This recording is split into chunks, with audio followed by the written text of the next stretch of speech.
seja bem-vindo. Empresários de Sucesso TV está no ar. Vamos conversar com Anne Breitenbach, professora e palestrante da Cognizione Clínica Psicológica. Anne, seja muito bem-vinda ao Empresários de Sucesso. Agradeço o convite, é um privilégio participar de um programa tão bem conceituado como esse, podendo compartilhar histórias e experiências. Prazer é nosso, Anne. Conta pra gente sobre um pouco da sua história e como é que você descobriu a vocação para a psicologia. A Anne, ela vem de uma história de uma família muito simples, batalhadora, que sempre trabalhou muito, mas meus pais sempre tiveram muito cuidado para investir nos estudos. Então, eu costumo dizer que tem uma imagem na minha cabeça sempre muito presente dessa história, que é eu me deslocando para a universidade, que ficava a mais de 100 quilômetros aonde eu residia, muitas vezes com temperatura negativa, porque residimos aqui no sul, e eu via minha mãe no ônibus contrário indo trabalhar para pagar os estudos. Então, a importância da gente valorizar tudo que nos é ofertado, principalmente em termos de conhecimento. Mas a Anne também tem uma história em termos de comportamento de ser sempre uma menina muito tímida. Tímida na escola, tímida todo o processo escolar, na trajetória, principalmente também acadêmica. E eu costumo sempre trabalhar a ideia de que história não é destino. A possibilidade da gente, por mais que tenhamos situações desfavoráveis, a gente sempre virar o jogo.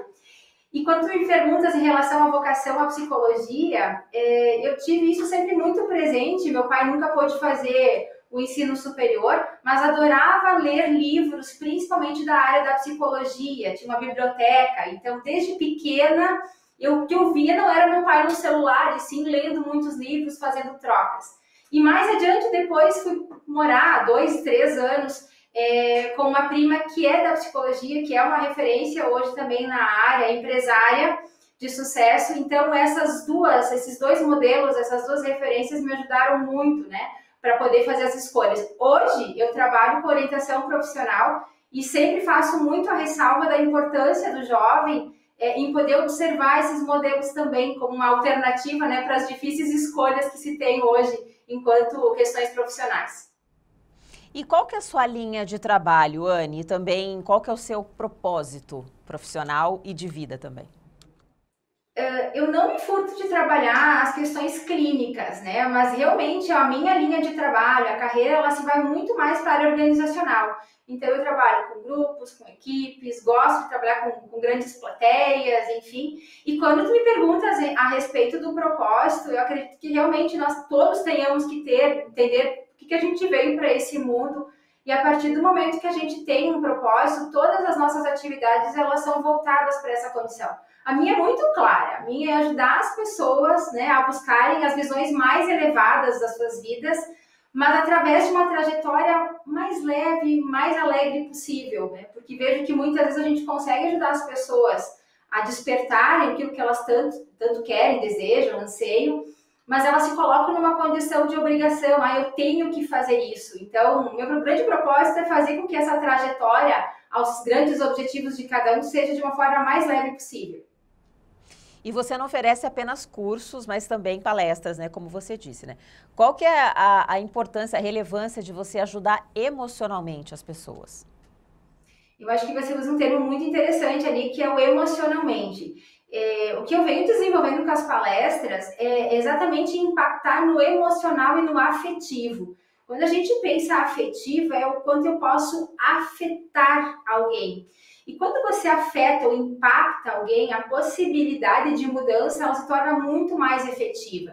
A gente costuma dizer na psicologia, existe a circunstância, ela está ali. O resultado vai muito da reação que tu tivesse. Então, é muito comum, quando eu vou fazer uma palestra, ou quando eu vou organizar um treinamento, o gestor, o presidente, seja lá quem for me contratar, eles costumam dizer assim, eu quero que tu faça essa plateia chorar. Não literalmente seja chorar, eu entendo o que eles querem dizer, seja impacta, não transmita somente uma questão de conhecimento, o conhecimento está em qualquer lugar, mas de alguma forma afete esse público. E aí que está sendo o nosso grande diferencial. Então, a importância desse emocional é justamente porque você altera a reação da pessoa frente a uma circunstância. E aí isso gera um resultado totalmente diferente e muito mais efetivo, como dizia antes. E, Anne, nessa era digital, como que você tem facilitado o acesso dos professores, dos alunos e dos pacientes até você, já que hoje grandes plateias, né, a gente não está podendo ter esse contato físico? Perfeito. Acho que a era digital está aí, não tem mais como voltar atrás e ela nos desperta uma habilidade de suma importância hoje, que é o ser adaptável, que é um dos predicados mais importantes hoje. Então, sem dúvida nenhuma, eu preciso ter uma assessoria, e eu tenho, para poder me facilitar enquanto produção de conteúdos e estar realmente, né, na mídia de alguma forma, mas pensando na psicologia, a gente pensa muito que esse processo de acessar tão facilmente, de forma simultânea, ele possibilitou que a gente que sejam acessos atemporais, ou seja, você é acessado a qualquer momento, não existe férias, não existe noite, não existe final de semana. Então, à medida que esse processo ele passa a ser atemporal, a gente precisa ter, no mínimo, uma organização de gestão de tempo, porque se eu vou me deter a responder uma certa hora da noite, eu preciso, no mínimo, depois compensar esse tempo com meus pequenos, com família ou com o planejamento das minhas atividades. Então, para mim, o foco tem sido organização e gestão de tempo para fazer essa adaptabilidade tão importante nesse momento atual. E a questão da psicologia organizacional? Queria que você explicasse um pouco para a gente como ela funciona e quais são os resultados desse tipo de trabalho. Certo. A área da psicologia organizacional me chamou a atenção, como dizia antes, desde o momento que eu ouvia meus pais falarem, já que estavam, né, em ambientes organizacionais, e sempre no sentido do comportamento. Eles relatavam muito a questão de por que aquele líder muitas vezes, né, tinha uma eficácia ou não, por que aquela equipe colaborava ou não. Isso sempre me inquietou. Quando eu fui para a psicologia, um dos vieses da psicologia é a psicologia organizacional. Obviamente, acabei me identificando bastante. E no final da graduação, ao ingressar na carreira universitária, a primeira disciplina que acabei ganhando, vamos dizer assim, foi a psicologia organizacional. O que me permitiu estar em diversos contextos educativos, salas de aula, com diferentes públicos, mas públicos voltados ou interessados na área organizacional. E aí o que acontecia? Existia um interesse, né? O fato de estar numa universidade dando aula de psicologia organizacional fez buscar mais conhecimento, e essas trocas com os alunos, muitos deles eram donos, proprietários de empresas, enfim, e aí buscou-se a questão do convite. Por que você não vai lá e faz um treinamento? Por que você não vai lá e faz uma palestra? E aí começou esse circuito, né, de universidade, área de educação, com a área realmente, né, de implantação de estratégias, enfim. E a área organizacional é uma área que hoje eu me detenho mais em cursos, programas, em treinamentos, em palestras, mas ela se serve de qualquer ferramenta importante, desde o processo de captação de uma pessoa, de integração da mesma. Hoje a gente fala muito da gestão de permanência, a possibilidade da pessoa ser avaliada, ser acompanhada, para que não chegue lá no desligamento e aí lá numa entrevista de desligamento ela fale todas as questões negativas ou aquilo que impediu ela de ter um bom desempenho. Gestão de clima organizacional, gestão de remuneração. Então, os indicativos, as ferramentas nessa área são extremamente amplas e importantes, né, para termos realmente resultados que condizem com essa questão da proatividade e a produtividade como um todo.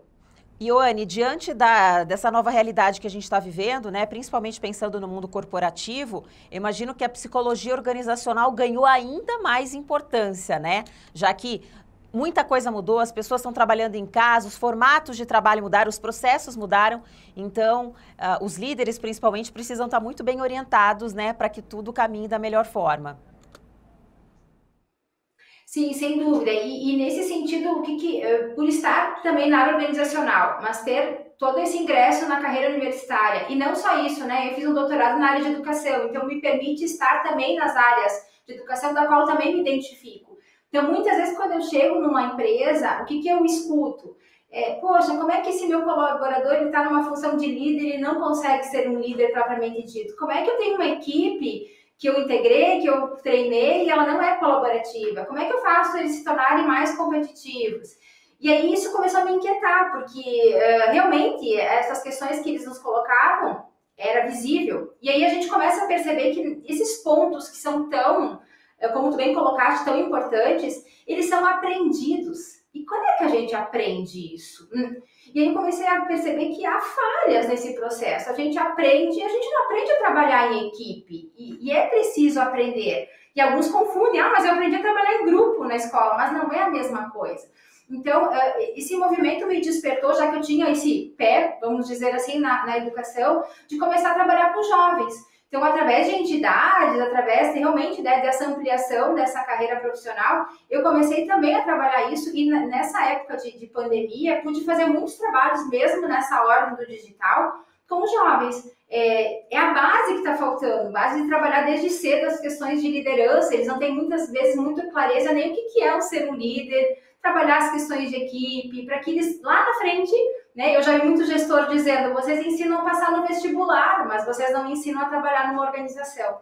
Então isso começou a me inquietar, e como eu tinha esse acesso à área da educação, isso me despertou para mais uma unidade, vamos assim, de trabalho, que é com os jovens, e gosto muito de fazer isso, obviamente adaptados nesse momento pandêmico, mas desde de rodas de conversa, desde formações de líderes, desde trabalhar realmente essa questão propriamente da orientação profissional, a gente fez isso de uma forma muito, de novo, muito potencializadora, mesmo no ano de 2020, com um ano atípico, como a gente costuma dizer. Yane, quais são as expectativas futuras, né? Os seus projetos aí de crescimento? Eu gosto muito de olhar o lado positivo de tudo isso, esse momento, né, que nós estamos atravessando, esse cenário, acho que ele nos fez aprender muito, fez nos responsabilizarmos. Eu acredito muito nessa coisa que se fala tanto de as pessoas vão se tornar mais humanas, mais empáticas. Eu não sei colocar um ponto de interrogação, mas eu acredito que muitos puderam se sentir mais responsabilizados pelo que deixam de fazer, pelas suas escolhas, e esse é um dos princípios de sucesso. Então, esse momento que a gente gera uma expectativa, eu acredito que essa responsabilidade, essa questão de cada um assumir um pouquinho mais, né, as suas escolhas, o que faz, o que deixa de fazer, provoca na minha área uma procura muito maior, e a gente percebe isso já claramente nos primeiros dias desse novo ano, essa procura, e acredito que essa condição me permite ampliar até mesmo a questão das palestras, né? Hoje a gente já estamos com alguns projetos de trabalhar com programas digitais e ampliar a equipe de profissionais que possam trabalhar em relação a isso. Então, a proposta, a expectativa é boa, né? E os projetos são mais no sentido de ampliar isso de uma maneira que eu possa ter uma equipe mais ampla que trabalhe comigo nesse viés. Anne, muito obrigada pela sua participação aqui no Empresários de Sucesso. Mais uma vez, a gratidão é minha e o privilégio é meu. Obrigada. Eu conversei com Anne Breitenbach, professora e palestrante da Cognicione Clínica Psicológica. Empresários de Sucesso TV, o canal do empreendedorismo. Até a próxima!